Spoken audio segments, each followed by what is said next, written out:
ಕನ್ನಡ ಚಿತ್ರರಂಗದ ಮಾಣಿಕ್ಯನಿಗೆ ವಯಸ್ಸಾಯ್ತಾ ಅನ್ನುವಂತಹ ಒಂದು ಪ್ರಶ್ನೆ ಈಗ ಸಾಮಾಜಿಕ ಜಾಲತಾಣದಲ್ಲಿ ಸಾಕಷ್ಟು ಹರಿದಾಡ್ತಾ ಇದೆ. ಯಾಕೆಂತ ಹೇಳಿದ್ರೆ ಮೊಣಕಾಲು ನೋವಿನಿಂದ ಸುದೀಪ್ ಅವರು ಬಳಲ್ತಾ ಇದ್ದಾರೆ ಅನ್ನುವಂತಹ ಒಂದು ಸುದ್ದಿ ವೈರಲ್ ಆಗ್ತಾ ಇದೆ. ನಾನು ಕೂಡ ಅದನ್ನ ಗಮನಿಸಿದೆ. ಮೊನ್ನೆ ಅಷ್ಟೇ ಅವ್ರದೊಂದು ಸಿನಿಮಾದ ಒಂದು ಇದಕ್ಕೆ ಬಂದಿದ್ರು, ಪ್ರಮೋಷನ್ಗೆ ಬಂದಂತ ಸಂದರ್ಭದಲ್ಲಿ ಅವರು ಪ್ರತಿ ಕಾರ್ನಿಂದ ಇಳಿದು ಸ್ಟೇಜ್ ಹತ್ತುವರೆಗೂ ಮತ್ತೆ ವಾಪಸ್ ಹೋಗುವವರೆಗೂ ಕೂಡ ಅವರ ಮುಖದಲ್ಲಿ ಖುಷಿ ಇರಲಿಲ್ಲ. ಯಾಕೆಂತ ಹೇಳಿದ್ರೆ ಕಾಲು ತುಂಬಾ ನೋವಾಗ್ತಾ ಇತ್ತು ಅನ್ಸುತ್ತೆ. ಎಡಗಾಲು ಹಾಗೆ ಬಲಗಾಲು ಎರಡೂ ಕೂಡ ಮೊಣಕಾಲು ತುಂಬಾ ನೋವಾಗ್ತಾ ಇದೆ ಅಂತ ಹೇಳಿ ಸುದ್ದಿ ಹರಿದಾಡ್ತಾ ಇದೆ.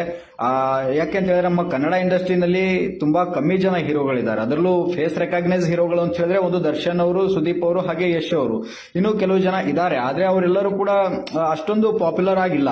ನಮ್ಮ ಕನ್ನಡ ಇಂಡಸ್ಟ್ರಿ ಉಳಿದಿದ್ದೆ ಇವರಿಂದ. ಈಗ ಅದರಲ್ಲೂ ಇವರಿಗೆ ವಯಸ್ಸಾಯ್ತು, ಇನ್ಯಾರು ಹೀರೋಗಳು ಬರ್ತಾರೋ ಏನೋ ಗೊತ್ತಿಲ್ಲ. ದೃಶ್ಯದಲ್ಲಿ ತಾವು ಗಮನಿಸಬಹುದು. ನೋಡಿ ಯಾವ ರೀತಿಯಾಗಿ ಅವರ ಕಾಲು ನೋವು ಆಗ್ತಾ ಇದೆ, ನೋವಿಂದ ಬಳಲ್ತಾ ಇದ್ದಾರೆ. ಅವ್ರ ಪತ್ನಿಯು ಕೂಡ ಹೇಳ್ತಾ ಇದ್ದಾರೆ ಯಾಕೆ ತುಂಬಾ ನೋವು ಆಗ್ತಾ ಇದೆ ಏನು ಎತ್ತ ಅಂತೇಳಿ.